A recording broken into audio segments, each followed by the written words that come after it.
Good day, Internet. This is DTNS Live for Tuesday, April 6th. Is that right? No, it's May 6th, 2025. I don't know where I am right now, but I know I'm Sarah Lane from Studio Animal House. I'm in February and in Los Angeles. I'm Tom Merritt. Oh, sorry for you. And I wish it was already the end of the year. And the show's producer, Roger Chang. Daily Tech News Show Live is made possible by its listeners. Thanks to all of you, including Ali Sanjabi, AB Puppy, and Dale Mulcahy. Yay! Welcome, everyone, to DTNS Live. This is the show where sometimes we know what day it is, sometimes we don't. But we always discuss the tech news to help us all understand it a little bit better. How you doing, Roger Chang? I'm all right. I think we got the day right. It was just a month. I should have been just pick what day you want it to be, right? Like everyone should have their own day. I would like it to be the day I win the Powerball jackpot on that. I would also like that to be my day. Yeah, which that day would be is my that, day. Hey, thank you, Laminar Rainbow. Today, if we're lucky. It's so funny. Just the other day for another show. Somebody was asking to switch days with me, to record a podcast. Uh-huh. And I was like, yeah, sure. And I'm looking at the calendar and I'm like, he's got his days all wrong. But then I realized I was looking at April. He was not wrong. I was wrong. I was just still in April. Wrong. You were right. He was right. It's your calendar. Blame your calendar. I'm going to blame the calendar. Yeah. Get it together, calendar. Yeah, if it's May, don't show me April. Who made you, calendar? Yeah, I'd like to speak with them. Exactly. Yeah. Was it Hallmark? I don't think it was Hallmark. Who made the calendar? No. Google. I'm looking at something that Apple made, so I guess my beef is with Apple. Roger's now living in the 70s where we all use paper calendars. I still use a paper calendar. We have it on the fridge. You use a Google calendar too. Yes, I use both. You're switching podcasts with someone. Which one do you use? The paper calendar on your fridge or the Google calendar? I will go and do it in the Google calendar, and then I'll take a red pen to the paper calendar and try things out. Now, when it comes to just, regular calendars, that you put up on your wall and you write things into it. My mom, big calendar person, she also uses, she uses technology quite often. But there was a point where there were a few holiday years where, we kind of years ago were like, let's not, go crazy trying to get each other gifts. Let's just be together. That's all we really care about. But she always got me a calendar and some socks. Aww. It was just kind of the thing that we did. And finally I was like, Mom, I'm not even putting the calendars up on the wall anymore. Just let's maybe not do the calendars anymore. And she was like, all right, I guess I'll just do it. James Glazer just gave us a super sticker. We're like off to the races with super stickers. Thank you, James. That's super awesome of you. Well, people like calendars. That's I guess people like calendar talk. Uh-huh. They want to hear more. Let me tell you about almanacs. My grandma used to buy me an almanac. I mean, this is the thing. The number of days that follow each other day is infinite. And so you always have something to talk about. Don't even get me started on advent calendars, okay? Because that was the only way I got chocolate when I was a kid. Those are a thing. Yeah. December is the Have best. you seen the cheese advent calendar? I have not. I've heard of it. I have not. That but seems Aldi awkward. Aldi yeah. Is you it those? Keep it in the fridge. Do you have to put the advent calendar in the fridge? Yeah, you do. I think you do. Is it like? But it's not like the Laughing Cow cheese. It's like cheese. It's like cheese. I haven't had it, so I can't say for sure. But I think you're right. I think. A cheese calendar you put on your wall, I'd be like, well, this is an interesting choice. Has its own refrigeration like built into it. Oh God. Well, we are here to talk about tech news, believe it or not. That's why we're all gathered here today. So let's get into it with the quick hits. Big day. Amazon updated its Kindle iOS app with a Get Book button that lets you buy your ebooks directly in the app if you're in the US.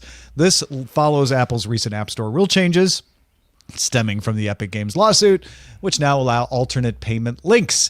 Apple is, of course, appealing that ruling, but Amazon's update brings the functionality to iPhones for now. Ooh. OpenAI is abandoning its shift to a for-profit model. It's been talking about this for a long time. After talks with California and Delaware attorneys general, who oversee its nonprofit status and could have challenged the move. OpenAI's nonprofit board will retain control as the company restructures its capped profit arm into a public benefit corporation, which will hold equity and appoint the PBC's board, with no current plans for CEO Sam Altman to receive shares. But there will be future plans. I almost can guarantee you that. And the PBC can make profit. It's not like they're abandoning profit or anything. Yeah. Google released Gemini 2.5 Pro a couple of weeks ahead of Google I/O, but it's the I/O edition with upgrades to coding performance, especially for front-end UI development. The update improves code editing, function calling, and responsiveness to developer prompts. You can get it now using Gemini API or Vertex AI. Basically, they want to give developers a couple of weeks to try it.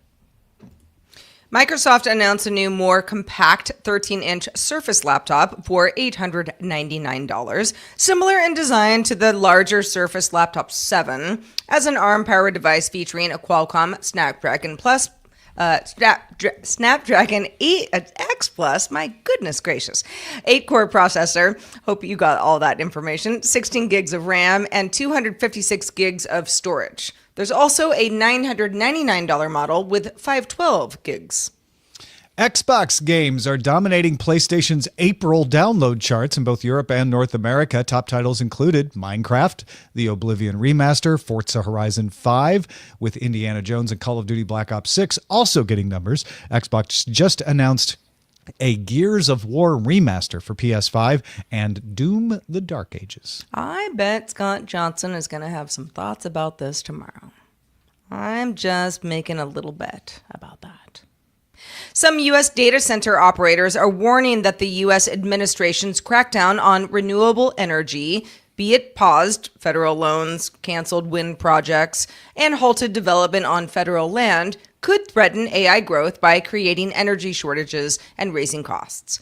Demand for power from AI and data centers is on the rise, but delays in renewable deployment and regulatory obstacles also pushing small and mid-sized players into somewhat of a holding pattern.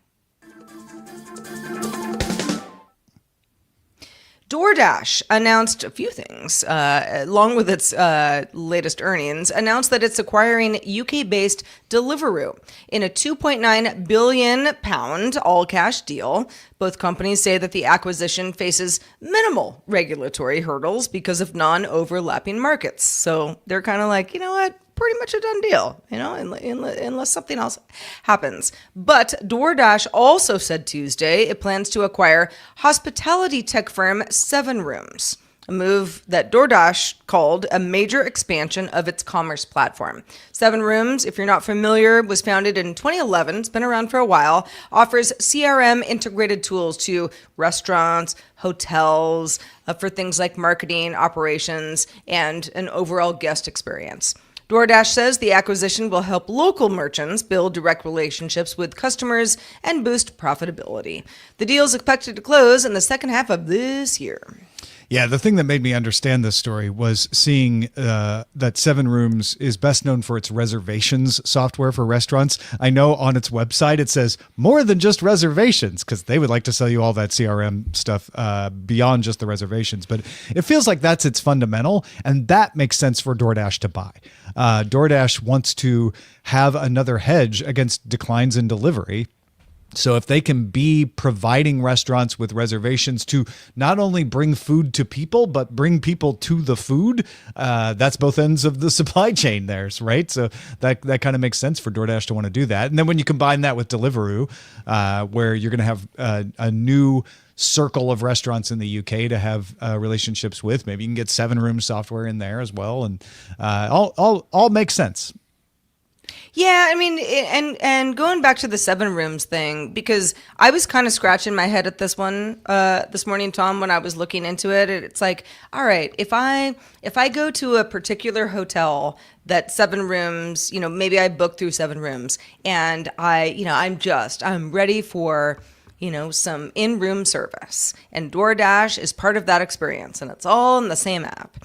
This makes a lot of sense to me. This is DoorDash being like, we can, if you have an address and you want us to bring you a pizza, we'll do that. But maybe you're on the move. Maybe you're, maybe there's a restaurant reservation. Maybe you're in a hotel. There are other ways that we can be more than just a courier bringing you that pizza. That hotel one is a great example of if a hotel is using SevenRooms for its hospitality and suddenly you can plug DoorDash in there, the room service opportunities become much bigger. I've been in places that encourage you to use delivery that are hotels. I've been in places that actually say, no, you cannot use delivery. So it depends on the hotel, of course, but that would make sense if a hotel says, hey, on your menu, on your in-room tablet, you can order from all these, area restaurants, have it brought right to your room door. That's a big plus. Well, yeah, and I mean, not that DoorDash wouldn't want to, have its logo somewhere, but it's like you don't really have to think about it, right? You're just in the room and you go, wow, okay, I can order from 20 different restaurants that are, 5 miles from me. That's great. Well, I mean, there's that great value add because now the hotel or motel no longer needs to really be too thinking too much about like, hey, what do we offer guests other than the little snack bar down by the reception desk or like a bunch of to-go menus for the local eateries. You have it more integrated. So if you do have guests that come, they say, hey, that was a great experience. We'll stay there again next time we're down here because we have the food, we have all that. I mean, if they can get it to work. That's a really good point because there have been, in fact, just last November, my mom and I stayed at this hotel that we'd never been to before. It was a Marriott in downtown Oakland. And it had a very nice continental breakfast option, but you couldn't, there was no, in-room service. It was just sort of like you're on your own the rest of the time. And it was just kind of a weird part of town. There wasn't a lot around if you're hungry at night. And something like this would make that the hotel otherwise was very nice. I mean, I wouldn't call it like super, super fancy, but this was a place that I would definitely go to again. It was comfortable, it was quiet, it was a good hotel. So stuff like this just makes that kind of like mid-range hotel makes so much more sense instead of being like, we just have to like venture out into the world to see what we can get. Because you can do delivery right now. Sometimes I've been in places where the pizza menu is slid under the door, but you have to call the pizza place. You have to deal with like, oh, are they going to let them in and come to my room? Like that seems like a security issue. Like and it's do I meet them in the lobby? It's happened to me a million times where the person's like, they won't let me up. Yeah. Whereas if again, we don't know if this is going to turn out this way, but theoretically, SevenRooms and DoorDash could have a situation where DoorDash person brings the food to the front desk. The hotel has it all integrated, knows that delivery is coming, knows what room it's going into, and then a hotel employee takes it the rest of the way, and then you don't have to think about it, like we were saying earlier. Just a little bit more seamless. Yeah. Yeah, for those of you in the UK that use Deliveroo, if anyone has strong thoughts on the fact that DoorDash is acquiring Deliveroo, let us know. I've never used Deliveroo. I know it's very popular though, so that's also a part of the story. All right, yesterday we talked about Waymo's expansion, and we got some emails and some more information on other autonomous car efforts. Yeah, so Bodie Grimm from the Kilowatt podcast emailed us because he wanted to point out some other autonomous driving companies operating in the U.S. He mentions Tesla, which, as I mentioned yesterday, doesn't have a service yet. So it's coming, but that one's not launched yet. They are testing their service in Austin, so I think that's why Bodie put it on there. Amazon, a couple of years ago, back in 2020, I think, bought a company named Zoox, which has autonomous, kind of cross between a bus and a subway car, is the way Bodie puts it. They are operating in Las Vegas, Austin, and Los Angeles. They're geofenced, and the top speed's 35 miles an hour. Aurora is an autonomous driving semi trucks used for freight. They just launched their commercial route out of testing. They've been testing for 4 years, but you are going to be able to see these trucks on the roads between Dallas and Houston regularly, and they plan to expand to El Paso and Phoenix. And finally, May Mobility has a similar approach to autonomous vehicles that Waymo has. Their decision-making model is a bit different, says Bodie. They use multi-policy decision-making in their AI solution. At its core, the idea is not to suck up all the data for every possible situation, then build a solution around edge cases. Instead, they built a solution that recognizes edge cases, and the system reasons through the problem similar to how a human would. I have no idea how this works, says Bodie, in the real world, but it's an interesting idea. They just partnered with Lyft and will start offering rides in Atlanta soon. May Mobility also operates in Miami, Detroit, Arlington, Texas, as well as other cities. And then just today, Uber and WeRide, China's WeRide, announced that they're going to expand their autonomous taxi service to 15 additional cities over the next 5 years. They just launched in Abu Dhabi, and they're going to launch pretty soon in Dubai, but they say they plan to go to Europe and other countries outside of China and the United States. So I was mentioning yesterday, it seems like China and US have all of the services, and here we go with Uber saying we'll do the software, WeRide's going to do the hardware, and we're going to expand beyond. But it does sound like China and the U.S. have the majority of these services, either in testing or starting commercial service. But the Middle East, particularly the UAE, Abu Dhabi, Dubai, those are the next places. And Europe seems to be what everybody wants to do after that. I mean, a lot of this feels to me like, sure, it's nice to get a Waymo outside of my house here in Los Angeles where Waymo operates. But a lot of this probably has a lot to do with you're on vacation.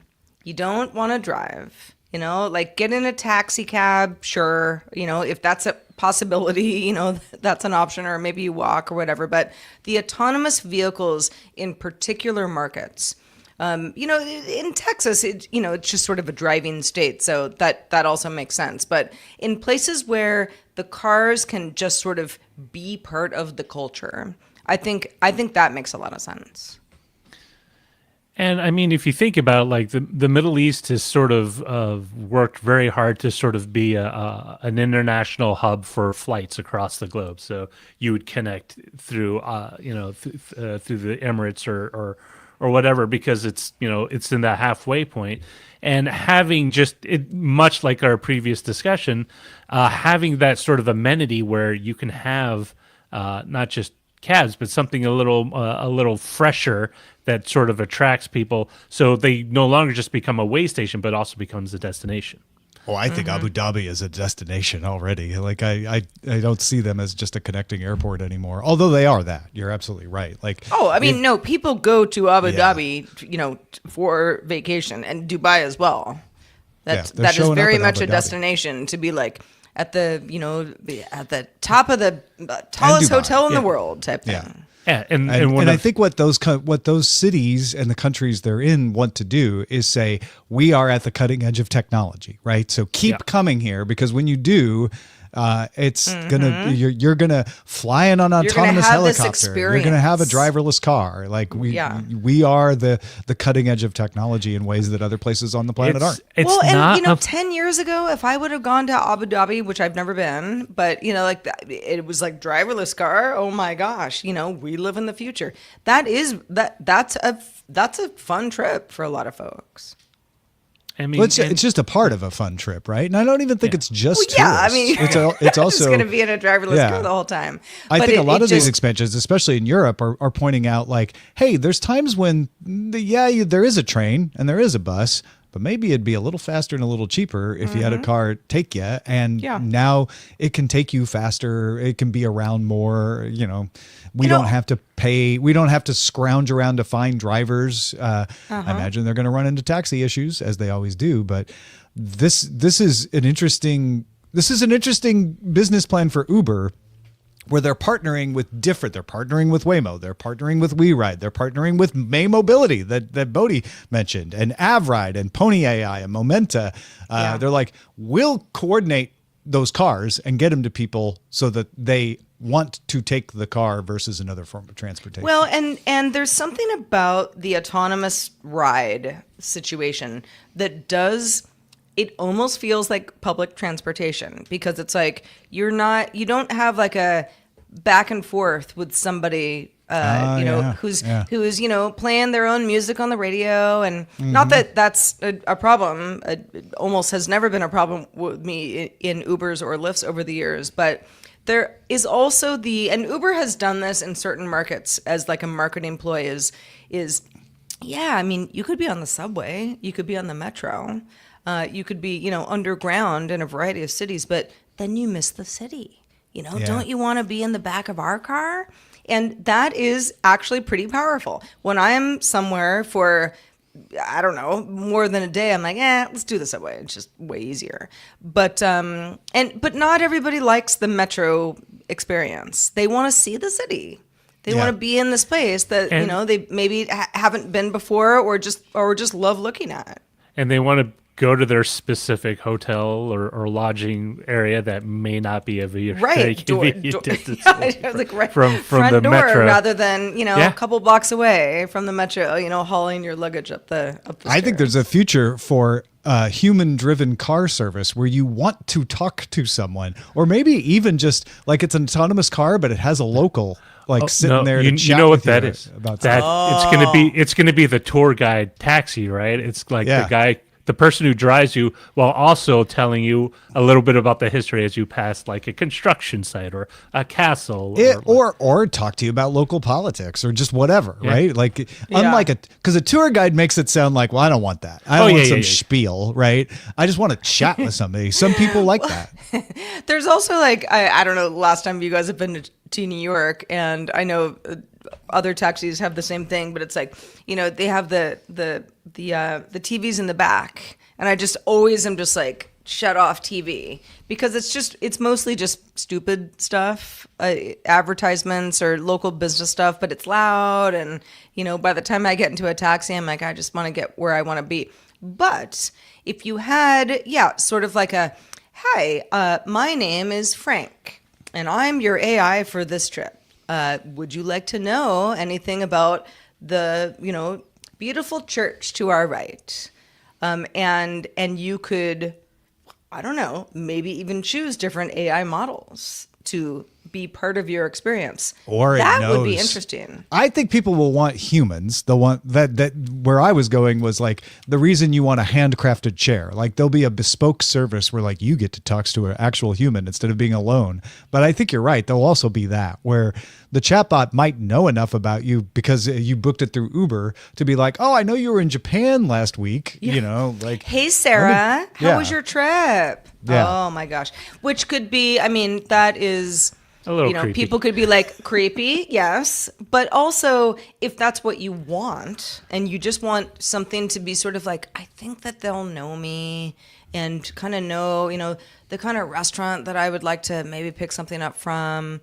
That could be very interesting. It's like it's your friend on the road. I mean, it sounds creepy until suddenly the autonomous taxi tells you like, hey, I know you like Mexican food. There's a really good place up here. Here's the reviews. Do you want to stop and grab something? I'll put in the order for you right now. And I would say 100% of the time, yes. I want a chili relleno right this second. Right this minute. Yeah. Get it to me as soon as possible. And here we are. Like I wouldn't even have thought about it until I was too far away at that hotel. So thank you. Well, and I want to go back to the point that this isn't just about tourism. It's not like ride hailing is only for tourists. Granted, I think for me, that's what I use it for most often. But a lot of people use it just to get around the town they live in. I know you've done that with Waymo. So I think especially when you get to places like Europe, there's going to be a pitch of like, hey, get around because you don't have access to a car or your car's not in great shape or you don't want to afford a car anymore. And this will allow you to do that. And do things more conveniently. I mean, even here in LA, a friend of mine who lives, he doesn't really live near me, but that's neither here nor there, but he just doesn't have a car. And I remember being like, how do you do it? I mean, I know Uber exists, right? Yeah. But you know, and you do have some public transportation options. There's a pretty decent train system in LA. People don't realize it. It just doesn't go everywhere. I know, because it's underground. You just don't know unless you know. There also are, you know, there's quite an extensive, you know, above ground bus system that, you know, you take it or you don't. But in my neighborhood, I mean, a lot of people that are my neighbors don't have cars, and they just, you know, they take the bus downtown or they take the bus, you know, out west, that sort of thing. But if you are trying to figure out if it monetarily and I don't know, just personally works for you to not have a vehicle in an urban space, especially one like Los Angeles, where people go, you can't live without a car. You can. You can. You may pay more than having a car, and that's just something that you have to figure out for yourself. But I think in most urban places at this point, you don't need a car. You need access to a car in some places. Access to a car, but you don't yes. necessarily need to own it. And I think people underestimate how much it costs to own a car. It's not just car payments. It's also maintenance and gas insurance. And taxes and insurance and all of that. So most of the time when I've seen people do the comparisons, they realize, oh, wait, you know, I would save money if I didn't have a car and just did Ubers. But especially when you add in buses and trains and things like that. I mean, well, I mean, maybe not the only reason, but living in where I live now, where I can walk to the grocery store, I can, you know, walk to a variety of restaurants. I can, you know, walk to my favorite coffee shop. It's like it's walkable, but I have a dog, and I always think to myself, if I didn't have a car, you know, and there was an emergency, then, you know, now what do we do? So I think that there are definitely situations where someone's like, I just have to have a car in my driveway. You get the ride hail that takes pets. Yeah. You do, but you know, are they coming during an emergency in 4 minutes or 14 minutes? Those are the things that always trip people up, like the edge case of like, but what if this happens and I want to do it as fast as possible? I'm in control if I can get in my car and drive there, even if it's only 2 minutes slower, right? But like, would a robo-taxi have a higher availability in areas that might not have, you know, as comprehensive ride hailing or taxi services? Well, and maybe one day they will. I will say, the other day I was going to a friend's house and I was like, I'll just take a Waymo, because Otis wasn't coming with me, so there was no dog issue, although they have allowed him in the car before. But I was, you know, I looked and it was like, when I say 14 minutes, it was like literally 14 minutes. I'm like, I'm kind of in a hurry. And then I looked at Uber and it was like 2 minutes. I'm like, I'll take the Uber, you know? Yeah. But like the autonomous cars aren't quite there yet. There just aren't enough of them. Yeah. But I do think that they will take over. And yes, Fred819, thank you for reminding us. Plenty of people don't live in an urban area. And he says, if I didn't live out in the sticks and lived where there was even halfway reliable public transportation, I likely wouldn't have a car. So there you go. Hey, folks, we want to hear from you. If you haven't done this already, and we know several hundred of you have, so thank you for doing it. But we are doing our annual DTNS survey. Let us know what about these shows is working for you and even what isn't. It's fun to do. I swear there are questions about pie that will make you smile. And there are other questions that will help us. So go fill it out right now. If you haven't already, dailytechnewsshow.com/survey. Thanks a lot, Tom. Now I want pie. What kind? Pumpkin. Is it November yet? Cherry, berry, sweet potato. Oh, I can't eat sweet potatoes. Key lime. I really only just want pumpkin pie, but if I have it, Really? a close second is blackberry. I always want cherry pie. That's my number one. I'm not trying to bias the results of our survey though, so you pick one. No. The pie that you want is all you. But yeah. Something cobblery is always my thing. Something. Stealth Dave. This is what I love about DTNS. I get pie with a little help from my friends. Oh. A la mode, ice cream on the side, never That hurts. feels like a t-shirt. And then like a fun, you know, Let's call it. It sounds like pumpkin. lunch. And then a nice illustration of pie. Yeah. We should put that in fourth wall in our We store. really should. We Yeah. really We should. should. We Yeah. should- This is not a should bad have- idea, actually. We should have Sarah Lane It's a delicious pies. idea. And it's Sarah just Lane yeah. pies. Yeah, it'll be like Hostess, like do the little hand do I have pies. to make them all because I'm very busy? You just need to put your face on it. Oh, that's fine. Yeah. Nobody doesn't like Sarah Lane? Is that what you're after, Roger? Yeah. I mean, you can come up with your own that jingle. still, by the way, Tom, that slogan still upsets me. Because it's doesn't like or does Does it it is like? nobody doesn't like Sarah Lee. First of all, Sarah without an H, so whatever. Oh, But that's Sarah why. Lee, I got a lot of that when I was younger. But I always thought nobody does it like Sarah Yeah. Lee because we're so good at it. No, that is not the slogan. Yeah. And when I found that out, I was like, no, there's no way this is true. Maybe it should have been both. They should have just like gaslit everyone and used both slogans in different places. Yes. That's how you get people to eat pie. You gaslight them. Yeah. All right, I don't even Roger. need to be gaslit. All right, Roger. Integrating technology into how we remember friends, family, and loved ones, even if we've never had pie with them after they've passed on, can be very tricky. There have been some options up to date.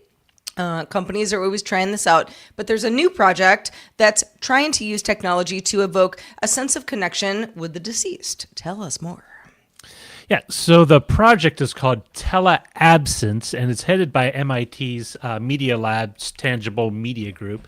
The idea isn't to replicate or produce a facsimile of someone who has passed. Instead, it's focusing on moments or feelings that you had for the person or with the person in specific areas. For example, the head of the project, Hiroshi Ishii, he talked about one experiment where to kind of remember his mom, he used these little bottles that typically hold soy sauce. So the way it worked for him was these glass bottles, you would open up this bottle, and as soon as you did that, the sound of chopping, the sound of sizzling onions, and the radio playing in the back of his mom cooking at that same time, and her voice speaking in the background as she cooked.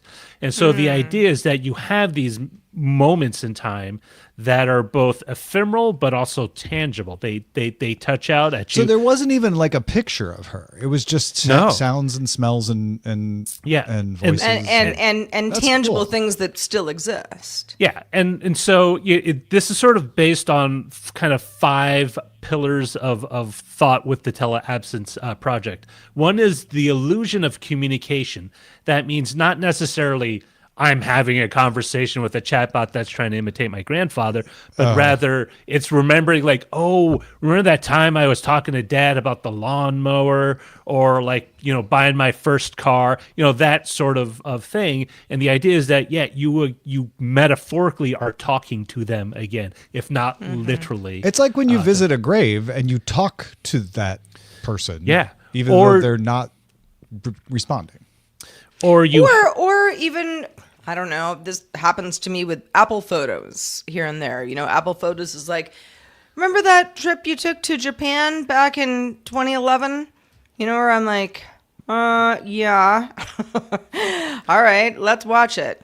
Now, it's not specifically about somebody dying, but it's about just like feelings. It's like these are Exactly. photos in this specific example, but it's feelings. It's not somebody coming back from the dead to be like, from the Trying to beyond. simulate. let's talk about Yeah. that trip. But it's this isn't like a oh, VR yeah. seance or anything like that. And Yeah. to that thing about the illusory, the kind of the illusion of communication, they did an experiment where they created a Twitter bot that would post snippets of his mom's old poetry, so it would recite these things.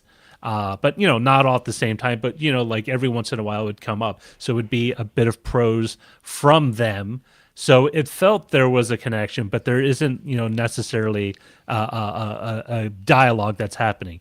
Now, one of the second pillars was ways to make memories material. In other words, things that you can hold, touch, and that's where the glass bottles came in. The third is the presence, and this is very important, the presence of absence. In other words, the ephemeral, the kind of nature of their personality, that person no longer being with you. And it's very important that they wanted that abstraction be very important, because they wanted you to recall the moment, but not necessarily recreate it, right? Now, I think this is key, right? Because when you were talking about, mom and the soy sauce and, hearing sizzling dinner in the next room type thing, I was like, well, I mean, that could be good for moving on, or that could not be good for moving on. That could be something that could be confusing, right? So if this is presented in a way where it's very obvious, like we are just reminiscing, we are not, in the past, that and everyone's different, right? Because exactly. When you lose a person, it's like, the grief process is all over the place. But knowing that ahead of time, I think would be pretty paramount. And it's interesting because, again, this is all about not kind of reliving, just digging out the past, so to speak, but sort of having a reflection and echo of that stuff that has passed. The fourth kind of pillar of it was the traces of reflection. And an ephemeral something like a faint pen scratch or a blotted ink on a preserved letter, something about like, oh, remember, there's a point in an old house, and we're still alive, but there was a point where I actually hit the corner of a doorway with a paintbrush and had a little white spot. And that's sort of like, if you ever looked at, oh, that was when Roger was, 10 and he was just goofing off when we were trying to repaint the room. But it does recall and invoke that a sense of time and place. Exactly. It's that bridge, it's that connection, but it's not necessarily, a lot of the things that currently are trying to be tried is like, how do I preserve me? How do I preserve that, all of which is me, into a chatbot, into some sort of technology? So in the future, some historian or paleontologist can press a button and see Tom Merritt come back and doing these podcasts all over again. And finally, the concept of, and this is very important, remote time, going beyond just dredging up the memory of someone, but producing a sense of being transported to a specific moment. Not like I'm going to relive my entire life with someone that's passed away, but again, that one moment or series of moments that really connect with you. And the idea is to, they actually went out of their way. They worked with grief counselors, researchers, as well as psychologists to ensure that they understood what the process was, what the psychology was. So whatever they were developing didn't necessarily, aggravate or sort of inflame tensions with people. I mean, I think we all, it depends on the age that you are now. But for example, my dad passed away in 2004. So it's been a while. And, I have plenty of photos of him. Oh my gosh. But when I was, before he passed away, when I was in high school, we got a camcorder. And like there's just all sorts of like Super 8 footage just floating around. And every so often my mom will send me something and I have a bunch of stuff that I have to digitize myself. And, it's very powerful. It's very important to me, but it's just a tiny little thing. It's just 5 seconds of my dad's voice where I go, oh yeah, that's what he sounded like. And if that could, in a non-creepy way, if that could become something that I could revisit when the mood strikes, that would be neat. I'm not sure that that would be great for my psyche. I just don't know. But if it made me feel good, that would be awesome. Have you ever? Yeah, I like the idea of this being a memorial, yes, not a recreation. Exactly. Yeah. And I think that's really key here, is that it is sort of understanding that, these people have passed on and your life has also moved on, but there is still some connection. And like, whether you're talking about, and one of the things is they do nail down that a lot of these experiences are multimodal.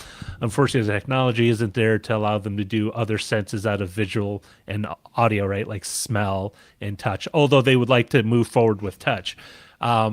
But there are so many ways we remember, right? If you hear a certain song, you see a certain movie, you get a connection you to it. remember like driving on a road at a very specific point, because that's the song you were listening to back in 1998 kind of thing. Yeah, I could imagine, it's one thing to visit a grave and you remember good times, right? And you talk to the person, and there's nothing wrong with that.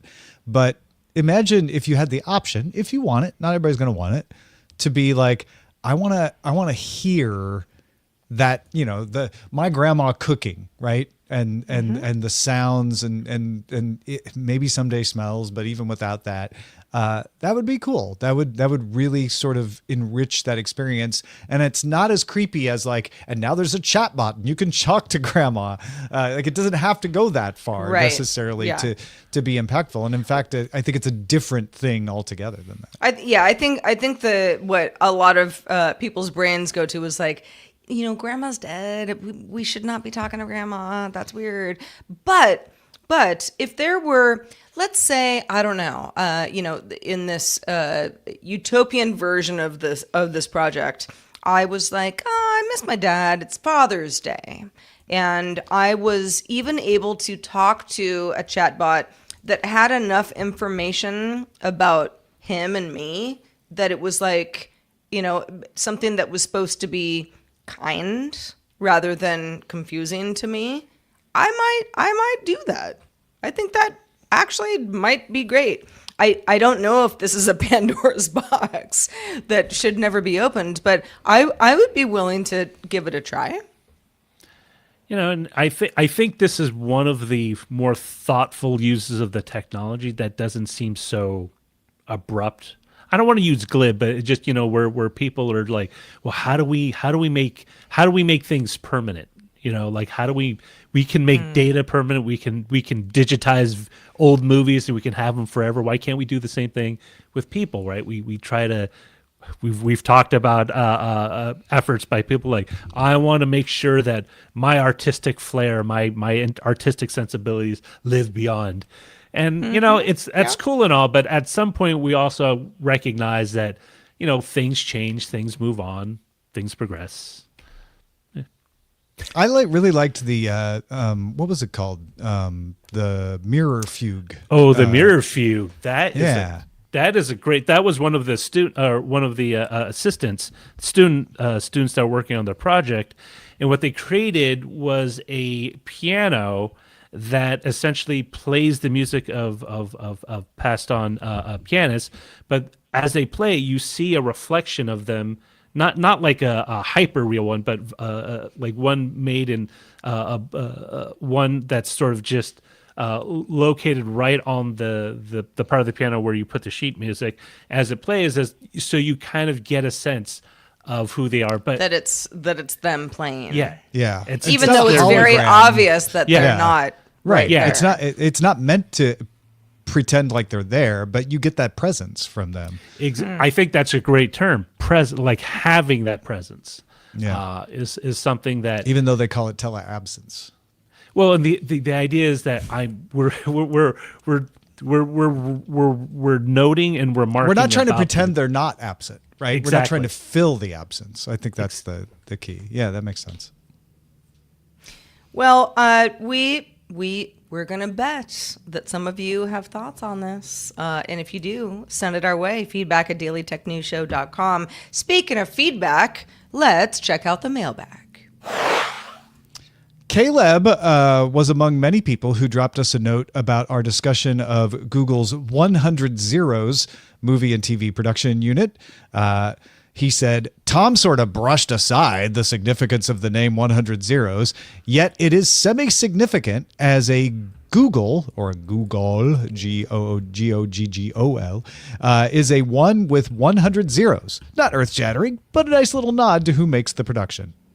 Shout out to Peter and Mac and everybody else that emailed us to point out, like, oh, the 100 zeros, that's the number Google, which is spelled differently, but it's an homage. Thanks for pointing that out, Caleb. Yeah, indeed. I when we were talking about it yesterday, I was like, I know this is significant. I just didn't know why. So now I know. And knowing is half the battle. Over on Patreon, Matt weighed in on our discussion about chatbots and self-therapy, which kind of ties into what we were talking about today, but this was from yesterday. Matt says, in our increasingly digital world, the growing trend of people using chatbots for spiritual guidance is an interesting phenomenon. However, it arguably reflects a deeper societal shift, the gradual erosion of genuine community and the intimate human connections that once served as our primary sources of spiritual nourishment. Matt also says, this comment was written by AI based on prompts from a human who also provided editing and rewrote portions. Yes. Or maybe potions. Yeah, perhaps you took a potion. You kind of think of it as like a potion, you know, what's your AI potion? Matt, I like what you did here. At first I was like, okay, well, somebody's in class. But yes, the idea of AI being part of how we talk to each other, I think is gonna matter a lot going forward. Not just like, oh, are you talking to a chatbot and pretending that it's a therapist when you actually should be talking to a human therapist. I mean, that's one situation that could happen, but more of just, do we as humans start talking to each other differently? Because that's where we're getting our information from, and just worded in a way that is, sure, maybe it's sometimes in our voice, but also sometimes not. Yeah, and to Matt's main point, in what he had the AI write for him, it's a knee-jerk analysis to say, well, we're doing this because we don't talk to people anymore. But I also think it's undeniably true that people spend less time around other people than they used to. Maybe it's because they're watching television or surfing social media or whatever the reason is, but that it's been shown that people aren't spending as much time around other folks. And I think that's an important thing to note. Whether this is indicative or not of that, I don't know. It's too easy to say like, well, people are doing this because they're not talking to other folks. Maybe not. Mm-hmm. But it is a good reminder, like, go outside. If you have a pet, take it for a walk. Talk to some real people. There's no better antidote for social media and internet overload than talking to actual people around you about like, oh, this is what's actually happening in the real world that I see. So I'm entirely with Matt on that. And even going back to our conversation about DoorDash buying Deliveroo earlier, it's like, I mean, I don't know that anybody is doing a DoorDash, dinner delivery every night. If you can afford it, kudos to you. But even that it's this frictionless thing that, going back to our early days of COVID era, right? Like frictionless was the name of the game. That's what you wanted. Anything that was in any way not frictionless was scary, and we tended to avoid it, or at least we're told to. And in the real world, where I live, well, we all work from home. It's like I work from home, and if I have food in the fridge, I don't have to leave the house. I want to. Well, I have a dog, so I have to. Yeah. But I enjoy that. That's like an enjoyable part of my day. But I actually don't really have to interact with other people, and on a daily basis. If I got a good grocery run in over the weekend. But that is different than how it used to be. I mean, I used to go in an office every day, and that you don't show up, you're in trouble, kind of thing. It's different. Yeah. And Otis gets you out of the house. Even as you're trying to say, like, I never leave the house, you had to be like, oh, but I do have to leave the house, and you have to see the outside world. First thing in the morning, that's the first thing I do. And then in the afternoon, it's like, oh, well, this is like a fun reason for me to get out because I'm not going to meet somebody for lunch necessarily, or, I mean, maybe I do, but on a regular weekday, not really. People are kind of doing their own thing. It's interesting to see how human societies changed on how we engage and talk with strangers who eventually become friends, because like back when we were all working on a farm, like the people you most interacted with was your family, right? Your circle of friends was rather limited. But as technology had progressed, it allowed us to travel, but also things like going into the office or going to the factory for an 8-hour workday. You started engaging with other people because you were just thrown together. And I think with the technology we have, it's very easy to just sort of silo yourself off. I'm just imagining me, Roger, and Sarah working on a farm together. Well, I mean, I don't hate the idea. Yeah. As long as you guys earn your keep. Exactly. Earn my keep. Are you like? Are you the owner? Are you like the landlord? I'm just saying. I'm not doing all the work. Okay. So the goats won't eat. Feed themselves. Goats won't eat themselves. I mean, maybe they Hopefully. will. I don't know. You never know with goats. You really don't. If you live on a farm and you have ideas for Roger, Tom, and I to just go ahead and go in on a farm and how we won't kill each other, send your comments in to feedback@dailytechnewsshow.com.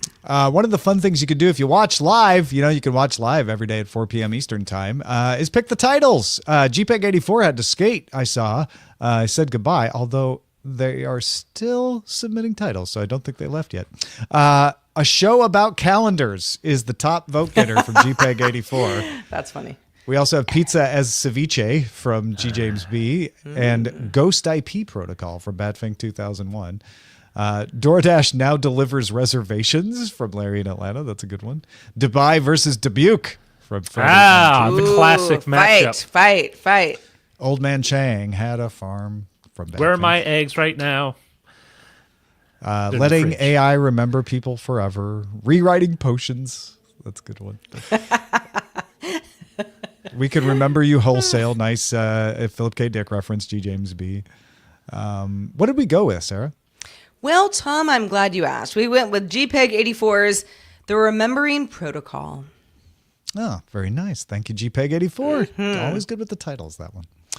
Big thanks to everybody who supports us in all the different ways. Laminar Rainbow and James Glazer both gave us super stickers right at the beginning of the stream today. That gives us a little money, way of showing support. Thank you for that. Big thanks to everybody who supports us on Twitch. We have a lot of folks in there giving us bits like PC Milesy and Zoe Brings Bacon, Killbot404, resubscribing with Prime. When you subscribe with Amazon Prime, you don't pay any extra money. We get a little cut. And Killbot said, may you have another sub. Stealth Dave for the 22nd month resubscribed as well. G. James B. cheered us with 5 bits. Happiness, good to see you in the chat today. Resubscribed for the 2nd month. Jimmy the Brush gave us a shout out yesterday too. Want to acknowledge that as well. Thanks to everybody for supporting us in all the ways you can, including patreon.com/DTNS. If you are not up to date with Apple Vision Show, we hope you will get up to date. My co-host Eileen Rivera and I would love to have you along because we're talking all things Apple, hardware, software, tips and tricks, and above all, the company's vision going forward. And if that vision matches what our vision is, you can join us at applevisionshow.com. You can also watch us live here on DTNS Live, Monday through Friday at 4 p.m. Eastern, which is 2000 UTC. And you can find out more at dailytechnewsshow.com/live. Always good to have all you live folks with us. Keep it coming, because we're back tomorrow with Scott Johnson joining us. The DTNS family of podcasts, helping each other understand. Diamond Club hopes you have enjoyed this program.